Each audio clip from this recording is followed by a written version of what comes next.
In Matthew chapter 12, we're told about a time when Jesus was at a synagogue on the Sabbath day, and there was a man there who had a withered hand. And some of the Pharisees who were there confronted Jesus and asked him a question. "Is it lawful," they asked, "to heal on the Sabbath?"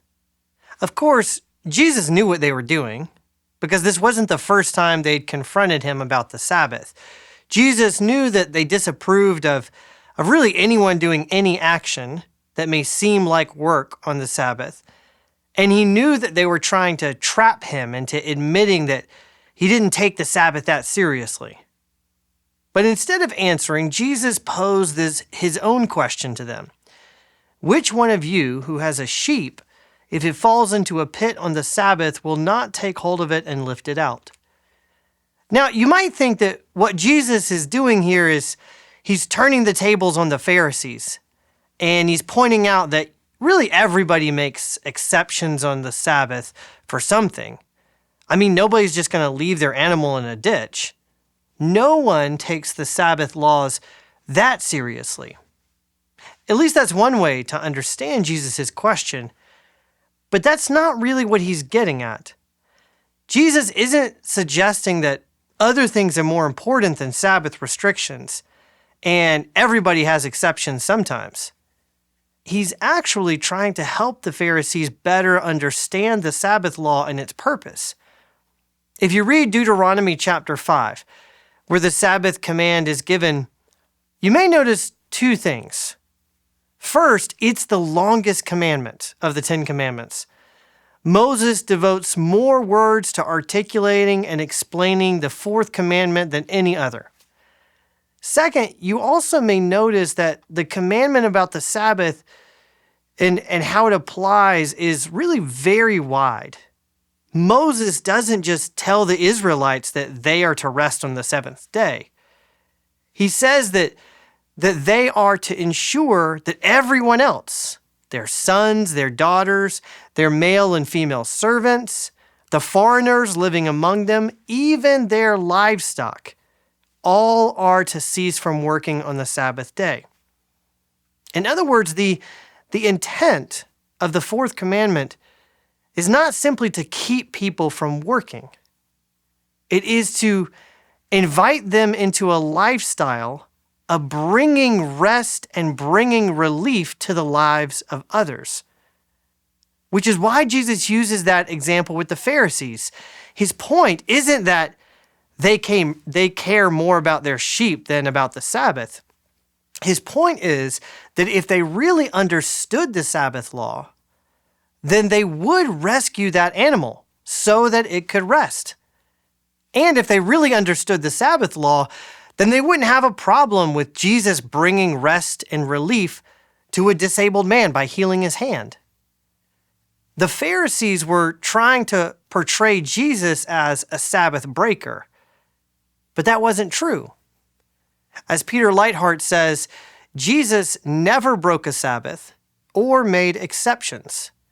Jesus keeps Sabbath by giving relief to the distressed. Now, you may be wondering why I'm talking about some story in the Gospel of Matthew when this is supposed to be a study of Deuteronomy. But I begin with Jesus and the Pharisees for a reason. Because when we come to Deuteronomy chapter 15, we encounter a series of laws that expand and that further apply the fundamental principles at the heart of the fourth commandment. Deuteronomy 15 helps us understand what the principle of Sabbath keeping looks like in practice. And it does so by focusing specifically on the duty that we as God's people have to bring rest and relief to the lives of the poor. Now you could tell that Moses' teaching here is related to the Sabbath command by how he begins. At the end of every 7 years, you shall grant a release. Now this isn't the first time that a law about release has drawn upon the Sabbath principle. In Exodus chapter 23, Moses had instructed the people that every 7 years they were to release their lands from work by not planting anything and by allowing their fields to lie fallow. Later in Leviticus chapter 25, Moses repeats these instructions about a Sabbath year for the fields, and then he goes on to add a rather shocking law about what to do with property. It's called the Year of Jubilee. Every 50 years, which means every year after 7 cycles of 7 years, all property that has been purchased is to be returned to those who originally inherited it. If someone fell on hard times financially and they were forced to sell their family's property, it was okay to buy it from them. But every 50 years, all the land that had been purchased had to be given back. That's the law in Leviticus. And in Deuteronomy 15, we find something similar. Moses says that every 7 years, the people must grant a release. But this time, the release isn't about land, it's about debt. And this is the manner of the release. Every creditor shall release what he has lent to his neighbor. He shall not exact it of his neighbor, his brother, because the Lord's release has been proclaimed. The Sri Lankan theologian, Ajith Fernando, he describes this commandment as an exceedingly unusual law, which I think, if anything, is a bit of an understatement. This law is practically unparalleled, because if followed, it means that all debts between Israelites must be forgiven every 7 years. If you loan somebody money, and if they've only paid off a fraction of that loan, you have no choice but to release them of the rest. Furthermore, if you continue reading to verse 12, you'll notice that debts are not the only thing which must be released every 7th year. If your brother, Moses says, a Hebrew man or a Hebrew woman, is sold to you, he shall serve you 6 years, and in the 7th year you shall let him go free from you. Thus, God doesn't just command that all debts be forgiven every 7 years. He also commands that all slaves be released. What's more, and what's perhaps even more shocking, is the statement that Moses makes in verse 4. There shall be no poor among you. Now, this seems to be not only an empirical falsehood, because from everything that we know, there continued to be poor among the nation of Israel. It also seems like just some impossible utopian ideal. Is Moses actually suggesting that as long as Israel follows this law, that they'll be able to achieve a genuine total eradication of poverty? That prosperity will be universal and that poverty will become a thing of the past? Well, in a sense, yes. But as he continues, Moses also makes it clear that he doesn't actually expect this ideal to become a reality. For what does he say in verse 11? For there will never cease to be poor in the land. Now, how do we explain these seemingly contradictory statements? The Old Testament scholar Christopher Wright says that what Moses is doing here is he's setting up an intentional and an inherent tension. On the one hand, he says verses 4 through 6 portray an ideal situation, and Israel so rejoicing in God's blessing that they fully obey God's laws, and thereby enjoy further blessing in a mutually reinforcing cycle of gift and response. In such a context, there need be no poverty. That's the ideal, at least. But that's not actually what happened. As the prophet Jeremiah testified centuries later, speaking on behalf of God, I myself made a covenant with your fathers when I brought them out of the land of Egypt, out of the house of bondage, saying, at the end of 7 years, each of you must set free the fellow Hebrew who has been sold to you and has served 6 years. You must set him free from your service. But your fathers did not listen to me or incline their ears to me.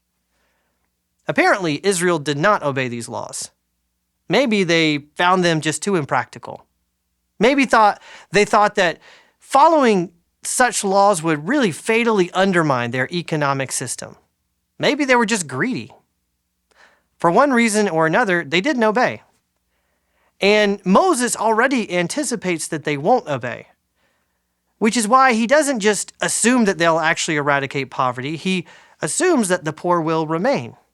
And given their ongoing presence, he then gives the people instructions for what to do.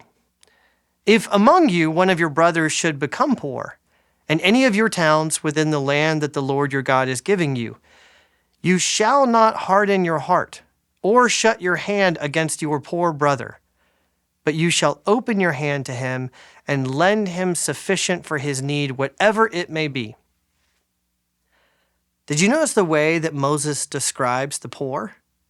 He doesn't just say, help the poor, as if they're some category of people in need. No, he specifically describes them as family, as your brother, which would include both men and women in Israel. Do not harden your heart or shut your hand against your poor brother, he says. And that's intentional. For as one commentator observes, those with whom one lives as brother and sister always have a proper claim upon one's compassion and care. Where that term, brother and sister or neighbor, is applicable, then enmity, disdain, negligence, and disregard are out of order. Several years ago, a social scientist named Robert Putnam published a book about the widening gap between the rich and poor in America. And he called the book Our Kids. And in the introduction, he explains that the reason he chose that title is because he's trying to point out that something significant has changed in America. Nowadays, rich people and poor people have little interaction with each other. And because of that, the poor are no longer people to whom we feel any sense of belonging. Now they're just a faceless category of people in need. But that wasn't always the case. Back in the 1950s, when Putnam was young, he says that American townsfolk often spoke and acted as if they somehow belonged to one another. A majority of the town would often attend the local high school graduation because, family or not, the townspeople thought of all the graduates as our kids. And Moses is doing something similar in the way that he's describing those in need. That's not just a poor person, he's saying. That is your brother, your neighbor, your poor. And he also gives a warning to the Israelites. Take care, he says, lest there be an unworthy thought in your heart, and you say, well, the seventh year, the year of release is near, and your eye look grudgingly, or more literally, and your eye be evil toward your poor brother, and you give him nothing, and he cry to the Lord against you, and you be guilty of sin. It isn't enough to provide your poor brother with what he needs. You have to do it freely. You have to do it with a generous spirit. And to summarize all this, as Moses says in verse 11, you shall open wide your hand to your brother, to the needy and to the poor in your land. As usual, however, Moses doesn't just give commands. He also gives a reason for why we must be so generous and open-handed toward our neighbors. As he says in verse 15, you shall remember that you were a slave in the land of Egypt, and the Lord your God redeemed you. Therefore, I command you this today. There's a reason you must give Sabbath rest to your neighbors. There's a reason you must alleviate their burdens. And it's because the same has been done for you. You too were once a slave. You too were oppressed. You too had nothing. But I, God is saying, I gave you rest. I gave you freedom. And I gave you land and work and homes and resources. So you go and do the same. I'm going to be honest. Of all the laws in Deuteronomy, I find these laws in chapter 15 to be some of the most convicting.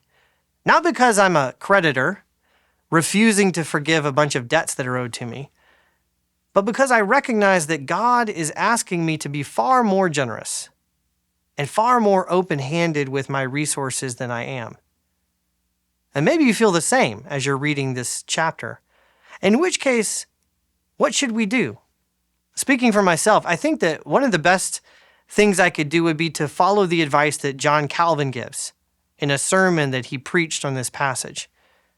Now let us kneel down in God's presence with acknowledgement of our faults, praying to him to make us perceive them better and to touch us to the quick, to the end that, knowing what his will toward us is, we may be moved thereby to follow the same, by imparting ourselves in such ways to our neighbors, and by disposing the goods which he has put into our hands. What should we do in the face of such laws? We should begin by asking for forgiveness, and then pray that God would help us understand his will and be generous with the goods that he has put into our hands. I can't think of much better advice than that.